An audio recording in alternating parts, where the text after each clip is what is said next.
Bahasa saya sering mengungkap ungkapan janganlah karena sekerat tulang dunia kita berbelok apalagi berputar halua. Kenapa?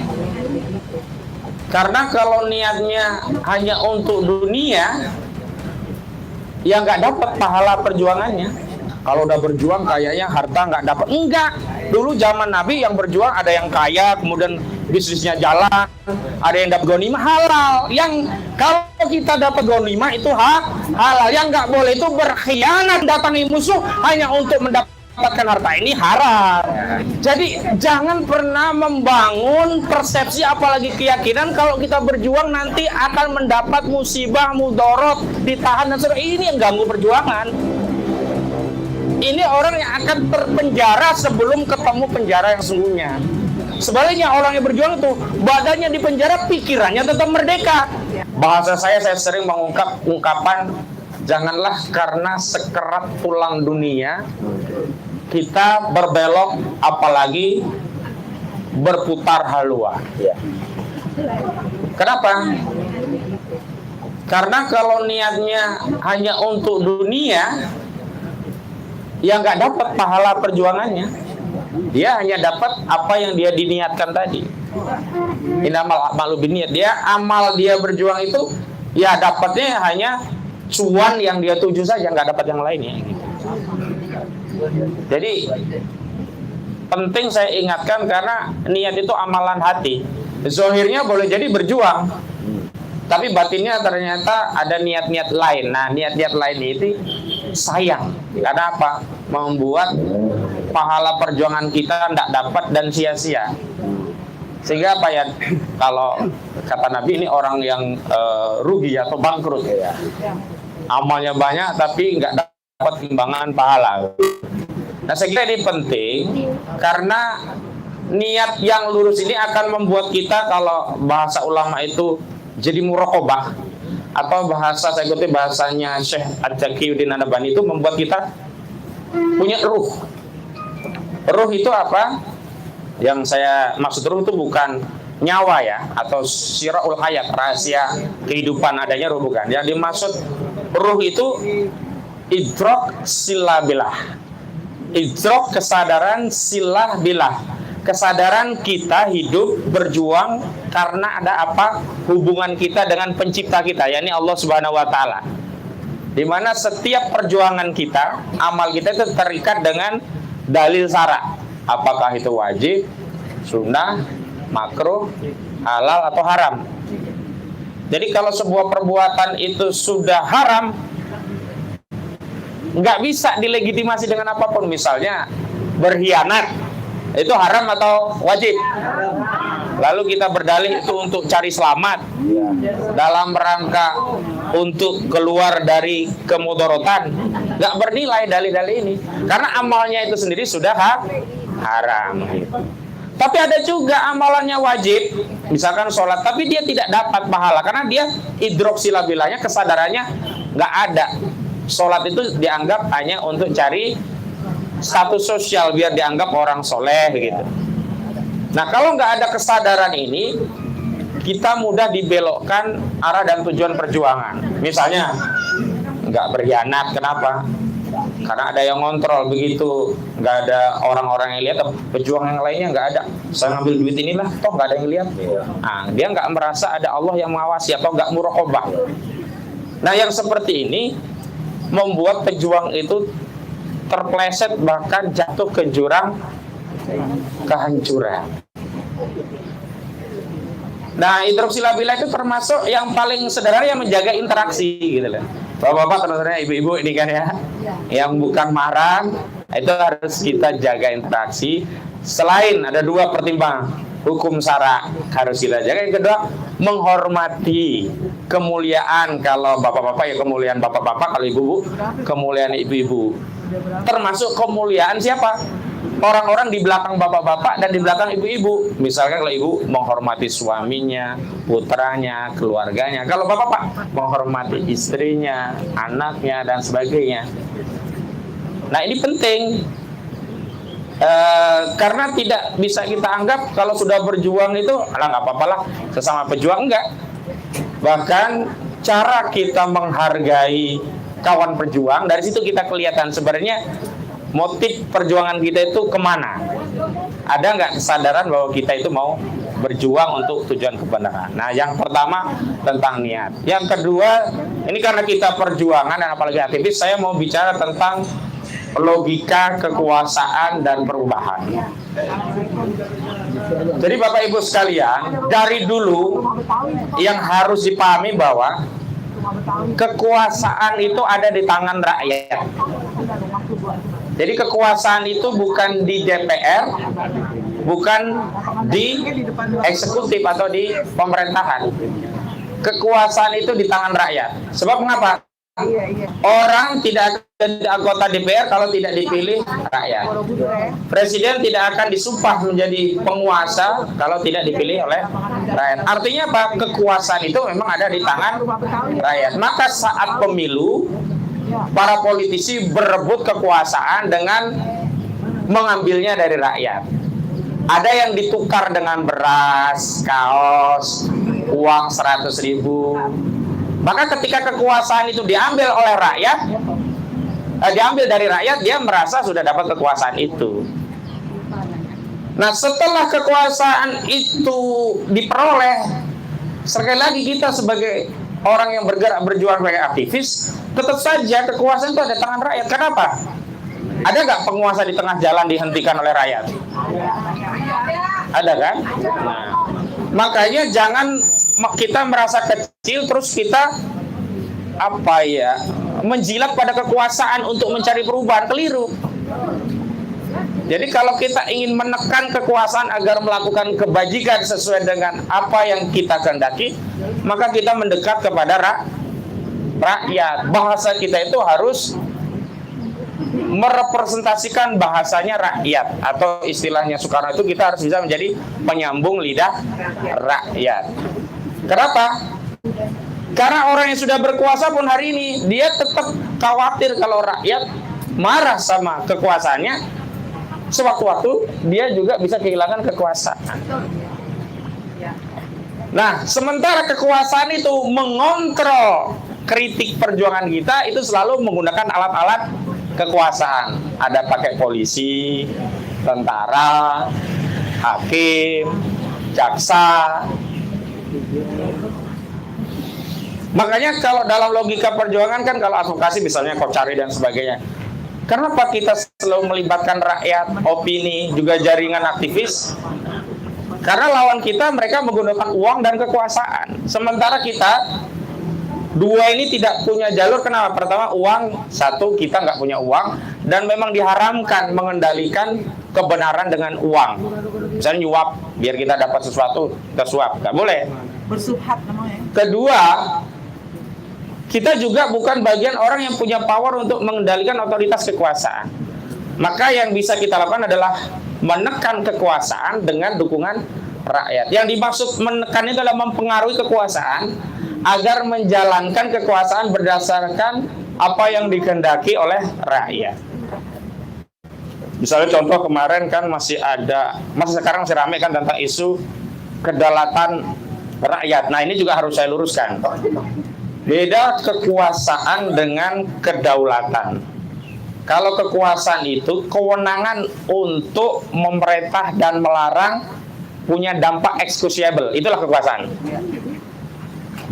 Daeng bisa memerintah orang, bisa melarang orang. Tapi Daeng tidak punya kekuasaan, nggak bersikap excusable. Sifatnya hanya anjuran, arahan, saran. Tapi kalau kekuasaan excusable. Kalau dilawan ada sanksi. Makanya dalam mendefinisikan negara itu adalah organisasi yang paling powerful karena memiliki unsur apa yang disebut dengan daya paksa.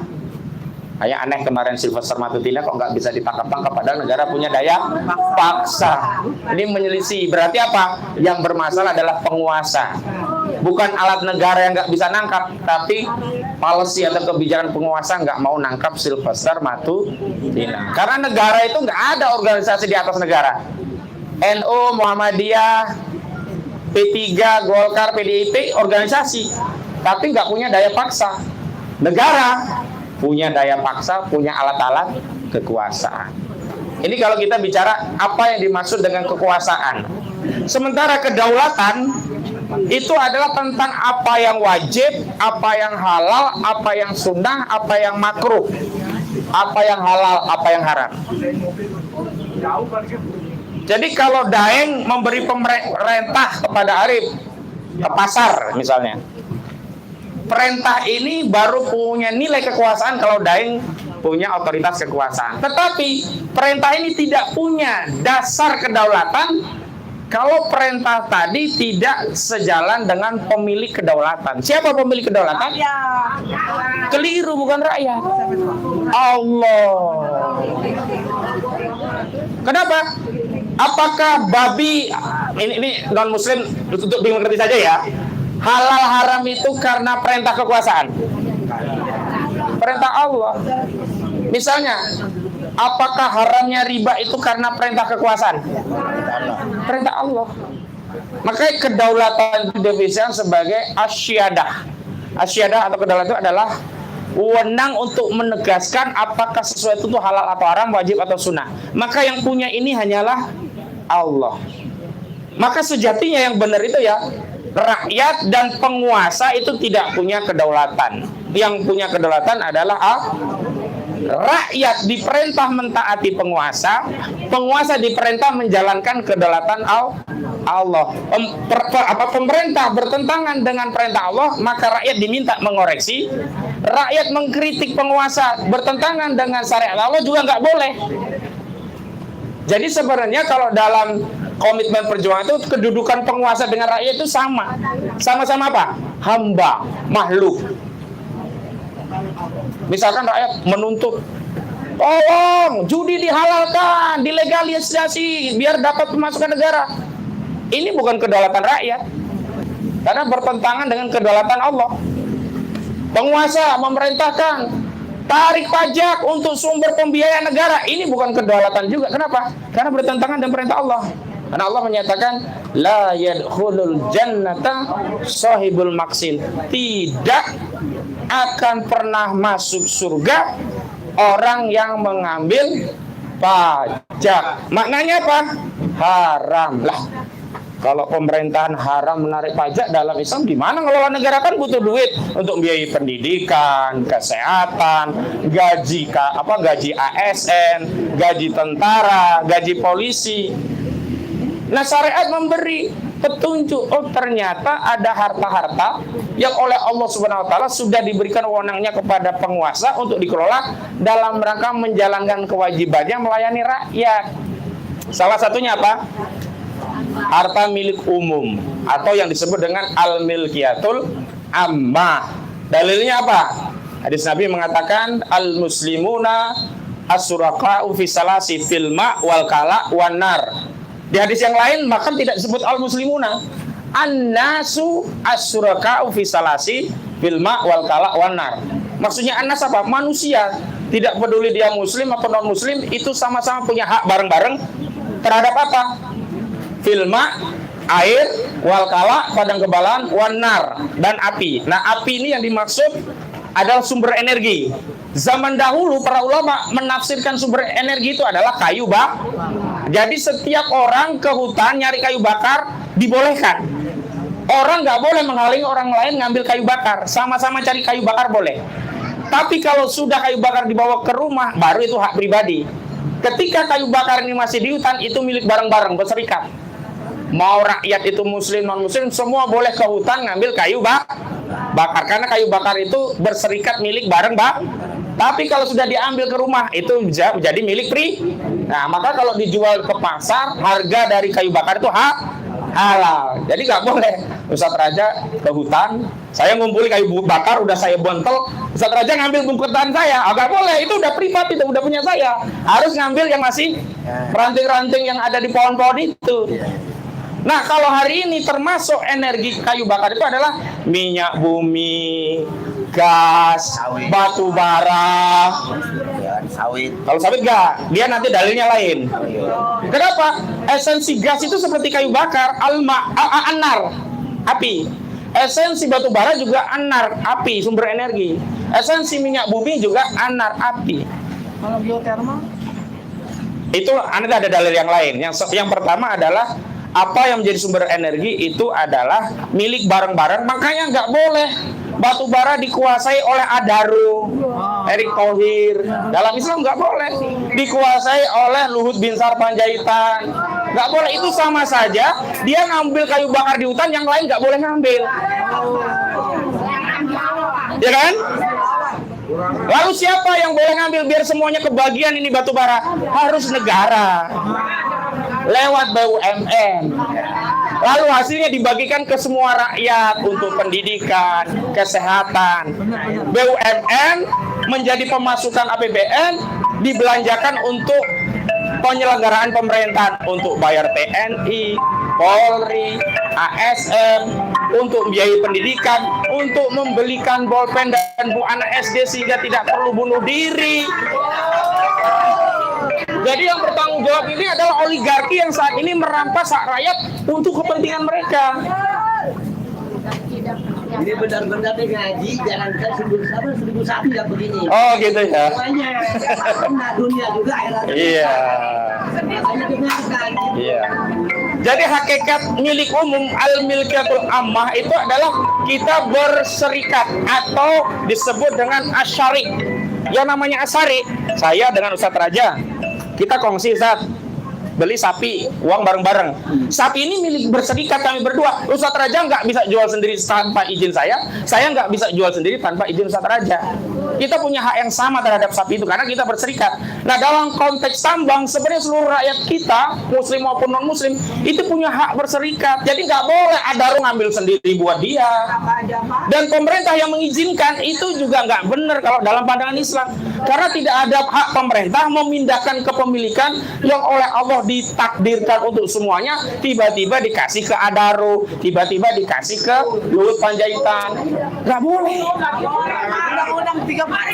Kalau dalam konteks konstitusi, ini diadopsi menjadi pasal 33 ayat 3 Undang-Undang Dasar 1945. Apa bunyinya? Bumi, air, dan kekayaan alam yang terkandung di dalamnya dikuasai oleh negara dan dipergunakan untuk sebesar-besarnya kemakmuran rakyat. Masuknya apa?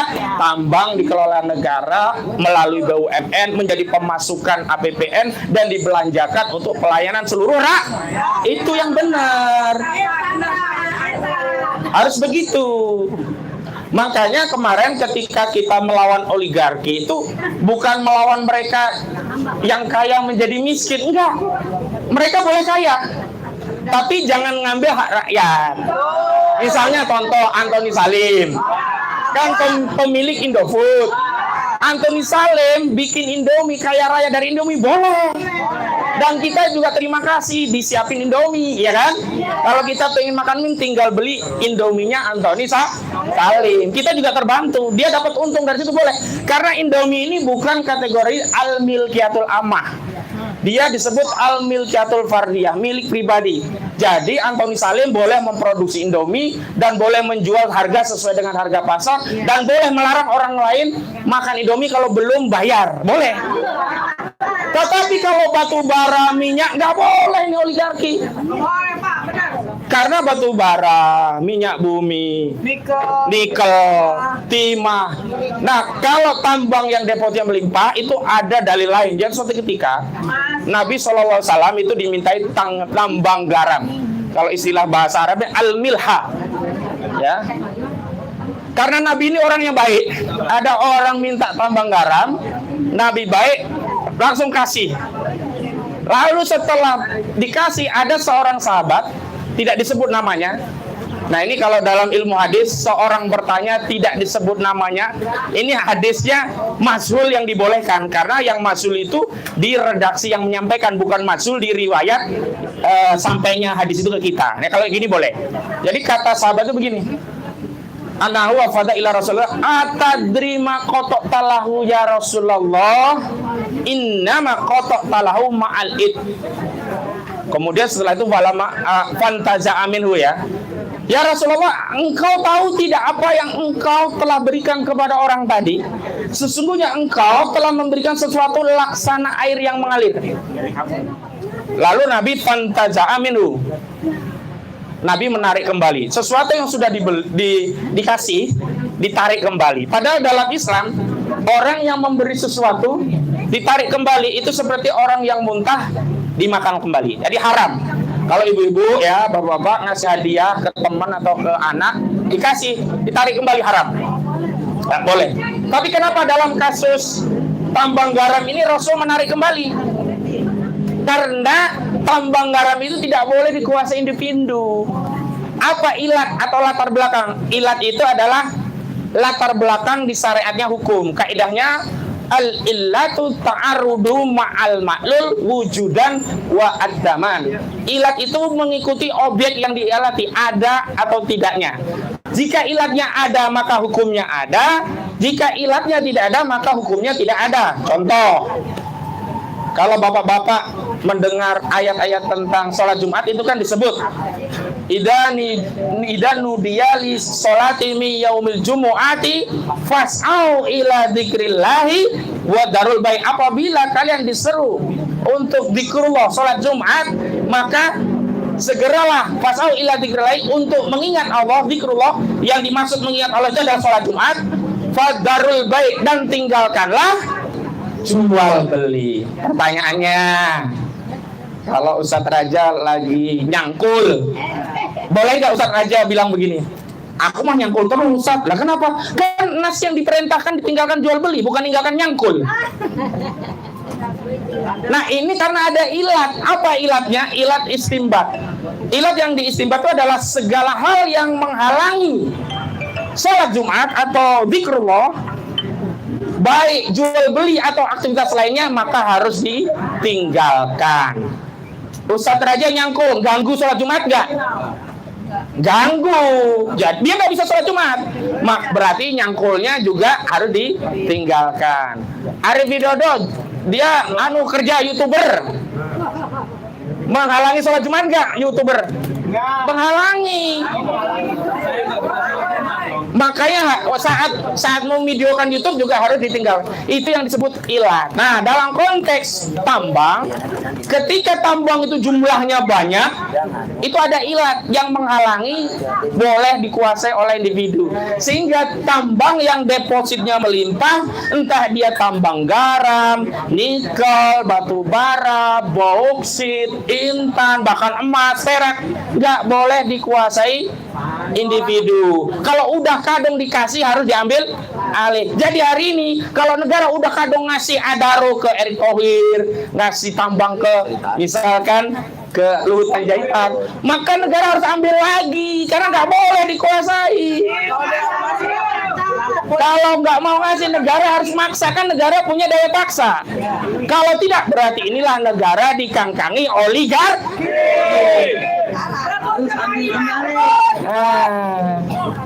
Jadi kenapa kita harus menjelaskan ini? Ini agar kita ini dipahami oleh seluruh rakyat bahwa ketika kita berjuang, kita ini sedang memperjuangkan rakyat. Kalau tambang-tambang itu semua ya dikelola oleh negara maupun BUMN, kita itu sebenarnya nggak perlu ditarik pajak. Betul. Nih saya ada data, tadi saya minta data dari seorang ekonom namanya Muhammad Ishak. Dia ngambil rujukan itu data-data dari ada yang ESDM, Kementerian terkait dan sebagainya. Saya baca dulu ya, biar tahu bahwa kita nggak asbun dan bisa dirujuk. Jadi dalam 1 tahun, dari 10 komoditi yang masuk kategori milik umum yang kita sirkah, kongsi barang-barang yang harusnya negara ngelola, nggak boleh dikuasai Antoni Salim, nggak boleh dikuasai Prayogo Pangestu, nggak boleh dikuasai Aguan, nggak boleh dikuasai Tommy Winata, dan oligarki 9 naga yang lainnya. Itu harusnya kalau dikelola negara menjadi sumber pemasukan APBN Setahun baru 10 komoditi saja berapa? 4.700 triliun. APBN kita di 2026 berapa? 3.700-an triliun. Ketutup apa ketutup? Bahkan surplusnya. Sebentar saya bacakan. Nah, penjelasannya begini. Data yang dikeluarkan ini merupakan produksi estimasi potensial untuk tahun 2026 berdasarkan proyeksi terkini. Sumbernya resmi dari pemerintahan. Ada dari SKK Migas, ada dari Kementerian SDM, dan RKAB, Rencana Keuangan Anggaran dan Belanja. Dan laporan internasional termasuk dari World Bank ya. Kemudian rupiah dipatok di angka kursnya ya 16.800 rupiah per US dollar. Jadi untuk minyak bumi itu kita per tahun produksi Indonesia itu 221 juta barel. Ini berdasarkan proyeksi SKK Migas ya. Targetnya 605.000 BPD. Termasuk tambahan dari 8 proyek on stream di 2026. Dengan harga US dollar per barel itu 68 US dollar.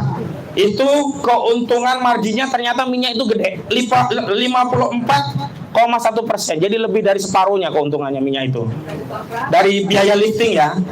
Dirujuk dari mana? Data laporan keuangan PT Medco Energi Internasional. Saya bacakan aja data-datanya.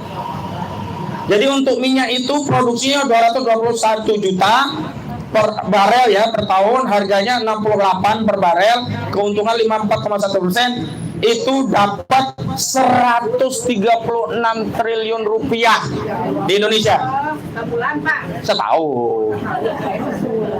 Walaupun memang konsumsi BBM kita lebih tinggi daripada lifting minyak, artinya kita tetap harus impor, tapi penghasilan kita udah gede kalau semuanya dikelola oleh BUMN negara.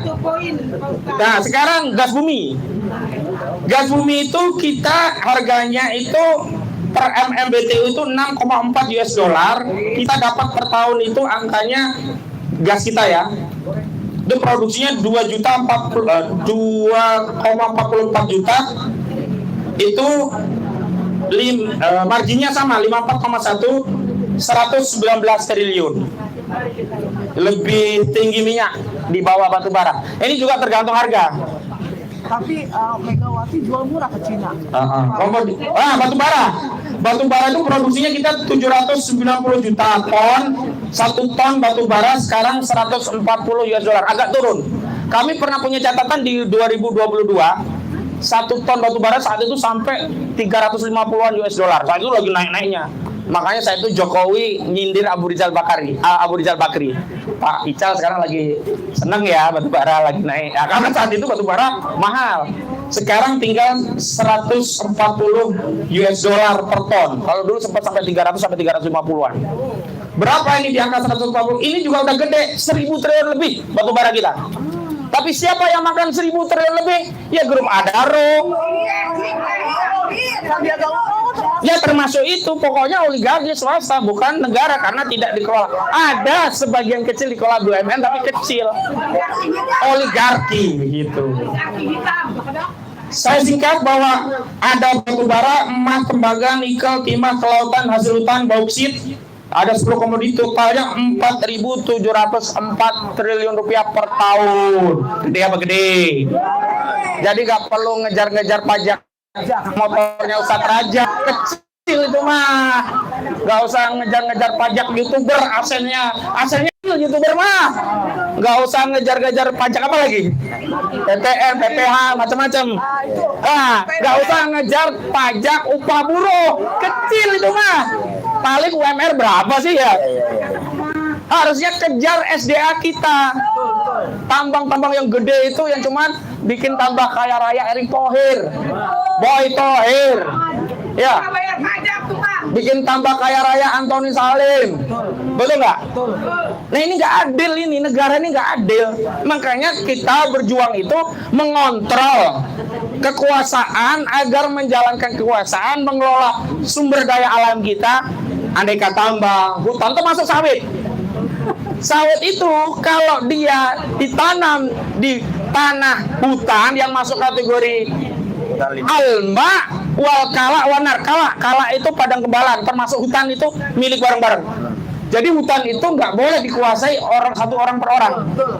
Semua orang boleh masuk hutan, semua orang boleh mengambil manfaat hutan, entah nyari kayu bakar, nyari rebung, nyari buah-buahan, burung-burung, berburu mungkin binatang-binatang itu halal. Karena hutan milik bareng-bareng. Yang nggak boleh, hutan yang diambil, kayunya kemudian dipotong, dijual, sisanya lahannya ditanamin sawit. Lalu sawit itu dikuasai oligarki sawit, Sinarmas misalnya. Sisanya jadi bencana, Pak. Nah, kita kebagian kerusakan lingkungan dan bencana, banjir. Sementara duit dari pohon-pohon hutan itu yang makan adalah oligarki. Sementara yang kaya raya dengan sawit minyak goreng itu oligarki. Nggak adil ini. Dan kita berjuang untuk itu juga, gitu loh. Ya, saya lanjutkan. Kenapa kekayaan alam SDA itu harus dikelola oleh negara? Karena pasal 33 ayat 3 tadi. Dan kalau rujukan Nasara, hadis-hadis Nabi yang saya bacakan tadi. Kenapa sekarang dikelola oleh oligarki? Problemnya karena DPR itu membuat undang-undang yang pro oligarki. Omnibus Law harus ditarik. Karena DPR saat bikin undang-undang itu nggak dengar suara rakyat, tapi dengar yang punya modal. Undang-undang cilaka, Pak. Sehingga undang-undang itu dibiayai oleh oligarki agar normanya menguntungkan oligarki. Sehingga kita cuma dibodoh-bodohi 5 tahun sekali. Kita berantem hanya gara-gara pilihan presiden yang beda. Padahal siapapun presidennya yang berkuasa oligarki. Nah, ini yang harus kita ingatkan kepada Presiden Prabowo Subianto. Kan kemarin dalam pertemuan dengan Pak Abraham Samad, Pak Muhammad Saididu, Prof. Siti Zuhro, dan sejumlah aktivis tokoh nasional, Bapak Presiden Prabowo Subianto kan sudah menyampaikan, saya tidak takut dengan oligarki 9 naga. Ya kan? Makanya sekarang saatnya Presiden mengambil tindakan tegas. Jadi rakyat cuman mau cuci darah, ya fasilitas BPJS-nya ternyata hilang, dicabut. Tega nggak? Itu pengalihan isu. Terus katanya ya rumah sakit layak dulu, itu kata kewajiban. Lah rumah sakit nanti ngeklaimnya kemana kalau BPJS nggak bayar? Rumah sakit masa mau nalangi? Memangnya obat-obatan pesan di industri farmasi gratis? Memangnya dokter-dokter yang bekerja rumah sakit gratis? Memangnya tenaga kesehatannya gratis? Bayar semua. Pemerintah mah enak cuma ngomong layani. Habis itu nagih kemana? Nah, akhirnya apa? Kita dibentur-bentur. Karena itu rakyat, yuk kita bersatu, jangan mau dibentur-benturkan. Justru yang harus kita tuntut itu oligarki ini yang jahat. Jadi demo rumah sakitnya. Iya, gitu. Jangan, kalau di demo kan kasihan juga. Memang dia juga melayani juga. Itu salahnya di situ. Yang salah itu adalah pengelolaan kekayaan kita, yang SDA-nya kita itu seperti jamrut katulistiwa, kaya raya. Tapi kita seperti tikus yang mati di lumbung padi. Apa tuh? Nah, ini adalah bridging perjuangan ya. Lalu pada aktual, kenapa sih kita misalnya dengan Bang Daeng, dengan Bu Menu, dengan kawan-kawan yang lain, kita selalu menggunakan media, mengamplifikasi opini, dan mengajak rakyat agar satu persepsi dengan kita. Karena kekuatan perjuangan hari ini memang di rakyat.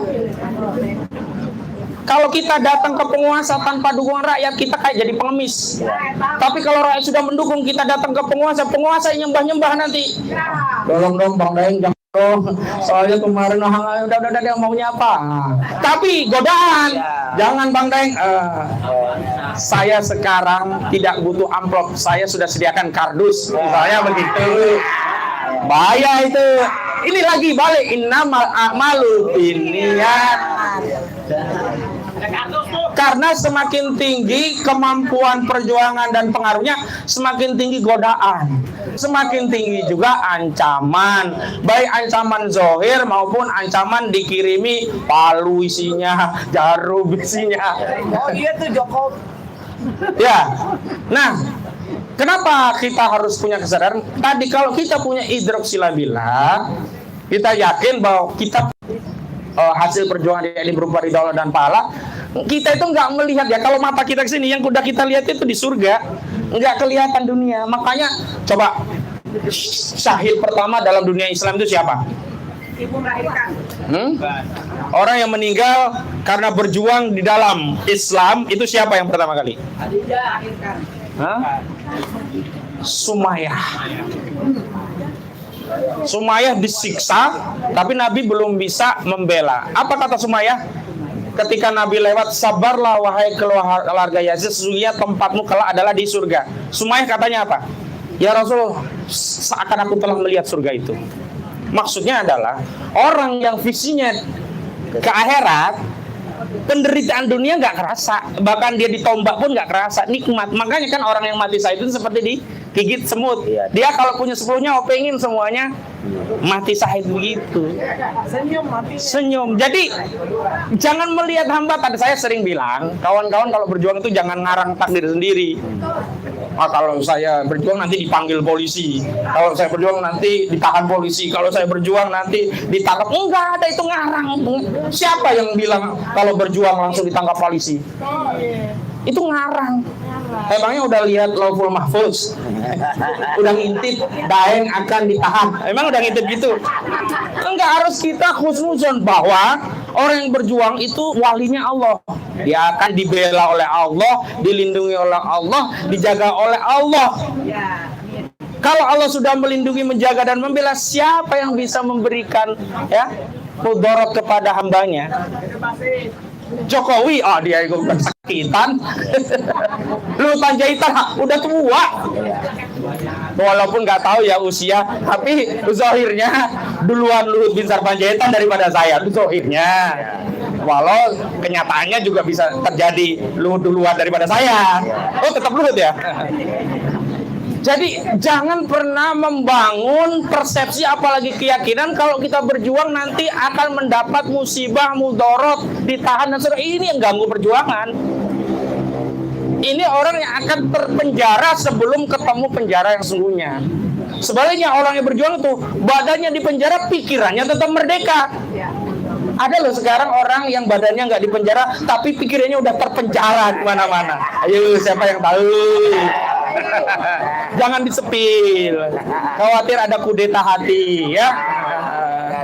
Jadi kita harus fokus pada cari ridha Allah itu saja.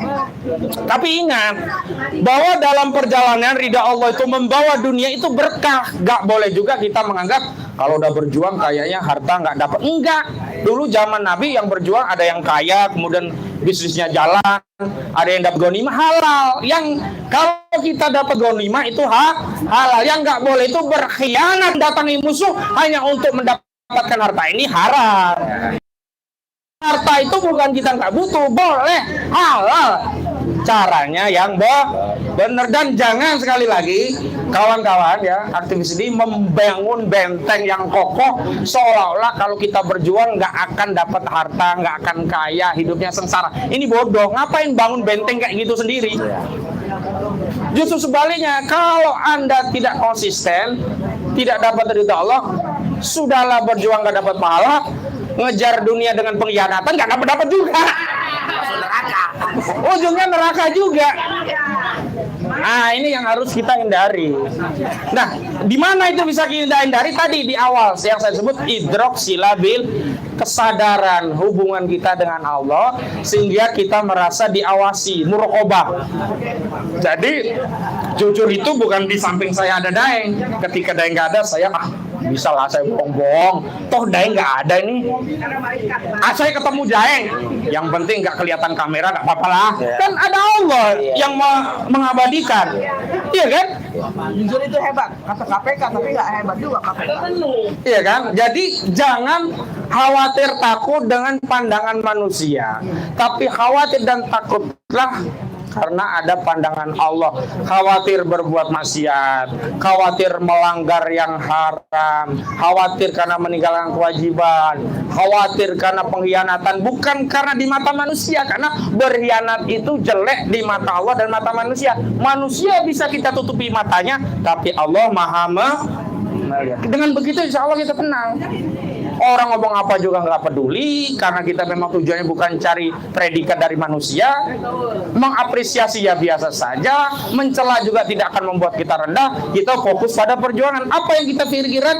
Rakyat tadi. Kalau perjuangan ini ya negara diatur benar, rakyat kemudian bisa nikmati tambang-tambang yang melimpah di negara ini, bahagia nggak kita? Ini sederhana ya. Kemarin saya lihat kucing itu kelaparan, terus habis kan makanan kucing. Kami nggak pelihara kucing, tapi sering ada kucing ya, kita anggap kucing kita lah, kita kasih. Saya beli, terus begitu kita kasih makan kucing itu, makannya wah bahagia. Seneng nggak kita? Lihat kucing makan lahap aja bahagia. Apalagi kalau melihat rakyat semuanya makan kenyang, bahagia nggak? Wah, bahagia sekali.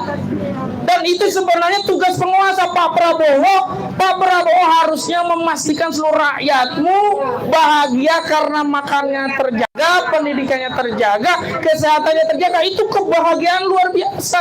Dan ini bekal buat Pak Prabowo menghadap Allah. Ini loh, saya melihat ya, melihat kucing saja kita kasih makan dia begitu lahap tuh bahagia. Apalagi kalau kita melihat banyak orang jadi kenyang karena kebijakan, atau kalau kita karena perjuangan kita. Masya Allah. Betul apa betul?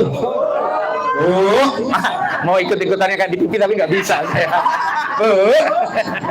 Alhamdulillah. Oh, udah mirip ya. Baik, saya kira itu saja dari saya. Selebihnya insya Allah kita terus membersamai, saling melindungi, saling menjaga. Jangan timbulkan syak wasangka di antara para pejuang. Biarkan yang berkhianat, jangan terpengaruh dengan pengkhianatan. Fokus pada tujuan. Seperti satu ya, ada satu video yang saya senang dari Mary Riana tentang elang. Elang itu terbang dipatuk oleh burung gagak. Elang itu tidak meladeni patukan burung gagak, tapi dia fokus terbang yang lebih tinggi, dan lama-lama burung gagak kehilangan oksigen, dia melepaskan burung elang, ulangnya makin tinggi. Ketika banyak orang yang menyerang pribadi kita, mengolong-olong kita, melecehkan kita, mengecilkan perjuangan kita, nggak usah dilayani. Fokus pada perjuangan kita, fokus memikirkan rakyat gimana nih ya biar rakyat ini bisa makan semua, gimana nih ya rakyat biar nggak ada lagi bunuh diri hanya karena pensil dan buku, nggak ada lagi rakyat yang bingung untuk kesehatan karena BPJS-nya dicabut. Itu fokus kita. Nggak usah mikirin yang remeh-temeh. Kenapa? Kalau kita mengurus yang remeh-temeh, maka standar kita juga menjadi remeh-temeh. Wassalamualaikum warahmatullahi wabarakatuh.